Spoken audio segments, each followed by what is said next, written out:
आप देख रहे हैं TNB। नमस्कार, TNB में आपका स्वागत है। इस वक्त एक बेहद ही दुखद खबर सामने आ रही है। दिल्ली में जब निर्भया कांड हुआ था तो निर्भया कांड जैसा ही एक कांड मुंबई में भी एक महिला के साथ देखने के लिए मिला और आखिरकार उस महिला ने अस्पताल में दम तोड़ दिया है। जी हाँ, आपने बिल्कुल सही सुना। एक तरफ जहां पर हर कोई व्यक्ति यही कहता हुआ नजर आता है कि औरतें सेफ है, औरतें सुरक्षित है, हम उनका सम्मान करते हैं, हम ये करते हैं, हम वो करते हैं, सारी चीजें कहते हुए नजर आते हैं, लेकिन इसके बाद ही आज के वक्त में लोगों की मानसिकता बदलने को तैयार नहीं है। लोग जो है सोचने पर अब भी मजबूर नहीं हो रहे हैं कि आखिर ऐसी कौन सी वजह है कि अब भी लोग औरतों के साथ इस तरीके से बर्ताव करने से पहले एक बार भी नहीं सोचते हैं। आपको बता दें कि मुंबई के उपनगर में साकीनाका में एक दिल दहला देने वाला मामला सामने आया था, जहां पर एक महिला 34 वर्षीय महिला जो कि अपनी बहन से मिलने के लिए जा रही थी, इसी दौरान टेम्पू से एक व्यक्ति निकलता है और उसके साथ दुष्कर्म करता है। और यही नहीं, वो यहाँ भी नहीं रुकता है, उसके बाद वो एक आयरन रॉड का इस्तेमाल करते हुए उसके प्राइवेट पार्ट्स पे एक के बाद एक जो है हमले करते हुए नजर आता है और वहां पर वो लड़की खून से लथपथ पड़ी नजर आती है। जिसके बाद वहां आसपास के लोग में से एक व्यक्ति को दया आती है इस सीन को देखते हुए और उसके बाद वो पुलिस कंट्रोल रूम में फोन करके इसके बारे में बताता है कि एक युवती को एक युवक बहुत बेरहमी से मार रहा है। जिसके बाद पुलिस मौके पर पहुंचती है, उस युवक को गिरफ्तार तो कर लेती है और उस महिला को अस्पताल में भर्ती करवा देती है। इस जो मामला है, इस मामले में इतनी ज्यादा बर्बरता दिखाई गई है, इतनी ज्यादा मतलब उस महिला की हालत गंभीर हो गई थी कि अस्पताल में ही उस महिला ने आज दम तोड़ दिया है। जी हाँ, आपने बिल्कुल सही सुना। आपको बता दें कि उस व्यक्ति को जिसने ये काम किया है, इसका CCTV फुटेज भी पुलिस को मिल चुका है और इसकी वजह से मतलब उस व्यक्ति को गिरफ्तार करके भी रखा गया है। लेकिन गिरफ्तारी का ही क्या फायदा जब वो लड़की ही दम तोड़ चुकी है।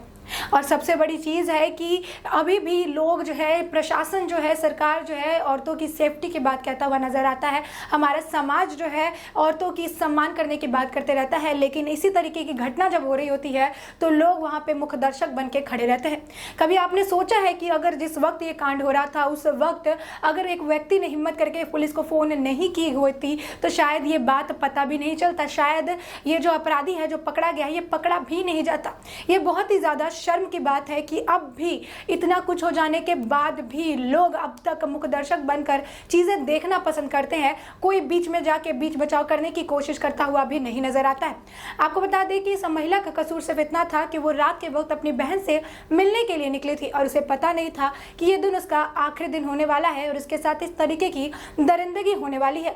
ये एक बहुत बड़ा सवाल खड़ा करता है, जहाँ पे आज के वक्त में महिला सशक्त हो रही हैं, सारी जो महिलाएं हैं वो जॉब करती हुई अधिकतर नजर आ रही है, वो रात के वक्त अपने घर से जो है निकलती हैं या रात के वक्त कभी अपने घर लौट रही होती हैं। और ऐसे में इस तरीके की जब बर्बरता दिखाई जाती है, इस तरीके का जब कोई मामला सामने आता है तो उससे रूह कांप जाती है कि अब भी लोग इस चीज से उभर नहीं पा रहे हैं।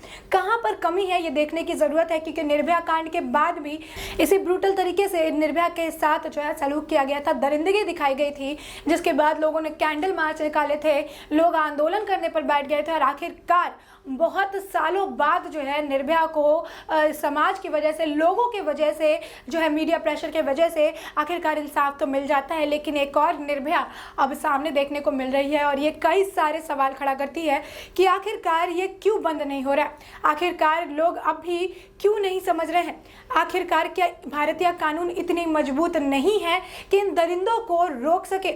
आखिरकार निर्भया कांड हो जाने के बाद भी ऐसे लोग अब भी हैं, उनके लिए क्या सजा होनी चाहिए, क्योंकि जब निर्भया कांड हुआ था तो लोग सवाल करते हुए नजर आ रहे थे, माँ बाप उसके रास्ते पर उतर आए थे, इतने लोगों ने कैंडल मार्च किया था, तब जाके कितने साल बाद निर्भया को इंसाफ मिला था। तो एक बड़ा सवाल ये खड़ा होता है कि क्या हर बार कैंडल मार्च निकालना पड़ेगा इंसाफ के लिए। एक बड़ा सवाल ये खड़ा होता है कि क्या इस निर्भया को भी कई सालों तक इंतजार करना पड़ेगा, इसके माँ बाप को भी कई सालों तक इंतजार करना पड़ेगा इंसाफ के लिए। ये कानूनी व्यवस्था पर सवाल खड़ा करती है, ये सरकार पर सवाल खड़ा करती है, ये प्रशासन पर सवाल खड़ा करती है। इसके लिए अब सरकार को जगने की जरूरत है और जल्द से जल्द कुछ करने की जरूरत है। और अगर इसी तरीके से वो इंसाफ देने में 7 और 8 साल का वक्त लगाने लगेगी तो अपराधियों के हौसले इसी तरीके से बुलंद होते हुए नजर आएंगे, जिसका आप खामियाजा देखने के लिए लिए आपको आगे भी मिल सकता है। तो ऐसे में आपको खुद ही सावधान और सतर्क रहना है, क्योंकि यहाँ की प्रशासन तो बहरी, गूंगी और अंधी हो चुकी है, जो कि सिर्फ सोने में और कुछ काम करने में जो है देरी करने में ही विश्वास करती है। इसी के साथ देश और दुनिया से जुड़ी अपडेट्स के लिए टीएनबी के साथ बने रहें। खबरों में फिलहाल इतना ही। देश और दुनिया की और ताज़ा अपडेट्स के लिए लॉग इन करें www.thenationalbulletin.in।